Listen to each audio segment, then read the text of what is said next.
Pada akhir pengajaran dan pembelajaran, murid akan dapat menyatakan konsep pemanasan global, memberi contoh faktor yang menyebabkan pemanasan global, menguraikan aktiviti manusia yang menyebabkan pemanasan global, menguraikan faktor semula jadi yang menyebabkan pemanasan global, menilai kesan pemanasan global, membahas langkah-langkah mengurangkan pemanasan global. Pemanasan global ialah peningkatan suhu atmosfera yang berlaku akibat peningkatan aktiviti pembangunan oleh manusia. Aktiviti ini telah meningkatkan jumlah kandungan gas rumah hijau di udara dan menyebabkan fenomena kesan rumah hijau. Gas-gas ini boleh memerangkap haba dan menjadikan suhu bumi semakin panas. Antara gas-gas rumah hijau ialah karbon dioksida, karbon monoksida, klorofluorokarbon, metana, nitrogen oksida, sulfur dioksida. Antara aktiviti-aktiviti yang menyebabkan pemanasan global ialah 1. Aktiviti perindustrian, pembakaran hutan, pembakaran bahan api fosil, dan penebangan hutan. Faktor-faktor pemanasan global.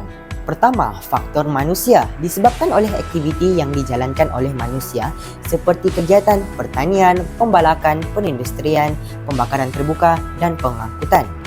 Kedua, faktor semula jadi disebabkan oleh faktor alam seperti letusan gunung berapi, penerima cahaya matahari yang berlebihan dan kebakaran hutan secara semula jadi.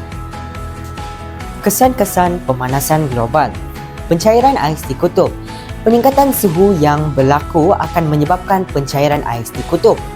Ais yang terbentuk di kawasan kutub yang sejuk akan mencair dan masuk ke laut.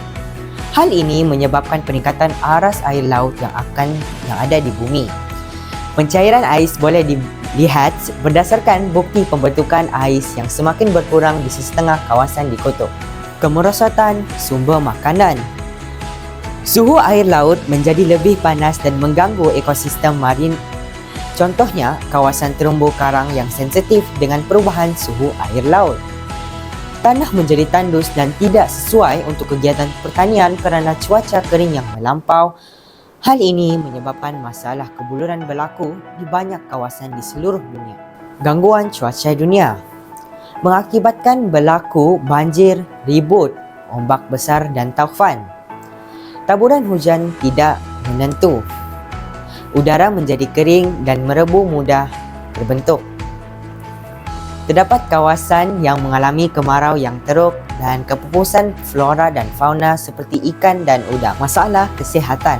Penyakit katarak mata kerana terdedah kepada sinaran matahari yang terik. Menjejaskan imuniti badan menyebabkan mudah mendapat penyakit seperti demam, selsema dan serangan batuk. Terdedah kepada risiko penyakit kanser kulit dan pendedahan kepada strok haba. Langkah-langkah untuk mengurangkan pemanasan global. Pertama, amalan 5R. Mengamalkan amalan kitar semula seperti kertas, plastik dan botol. Selain itu, kita juga boleh menanam semula pokok dan selain itu juga menggunakan pengangkutan awam seperti LRT, MRT dan komuter. Berkongsi kenderaan ke tempat kerja dan hari tanpa plastik dengan membawa beg membeli belah sendiri. Menggalakkan penanaman pokok. Amalan menanam pokok boleh membantu menyederhanakan suhu setempat. Tumbuhan hijau juga boleh menyerap gas rumah hijau seperti gas karbon dioksida melalui proses fotosintesis. Gas karbon dioksida diserap manakala gas oksigen dibebaskan. Mengadakan kempen cintai alam sekitar. Kerajaan perlu mengadakan kempen bagi menggalakkan penduduk untuk lebih mencintai alam sekitar. Mengadakan kempen alam sekitar seperti kempen bebas penggunaan plastik atau bebas penggunaan polistiren boleh mengurangkan kesan kepada alam sekitar. Kerjasama ekonomi. Kerjasama di peringkat global juga penting untuk memastikan isu ini dapat ditandangi secara bersama. Beberapa perjanjian juga telah ditandatangani secara bersama di antara negara-negara seluruh dunia. Contohnya, pertama, Protokol Kyoto 1997. Kedua, Panel Antara Kerajaan tentang Perubahan Cuaca IPCC. Penggunaan tenaga mesra alam seperti kenderaan hybrid, kereta api elektrik dan lain-lain boleh menggunakan penggunaan bahan api fosil seperti petroleum, gas asli dan arang batu. Ia juga boleh mengurangkan pembebasan asap kenderaan. Contoh lain ialah tenaga hidro, elektrik, solar dan tenaga angin. Penguatkuasaan undang-undang. Bagi menangani masalah ini, penguatkuasaan undang-undang yang tegas harus dilaksanakan kepada pesalah yang melakukan kesalahan mencemarkan alam sekitar.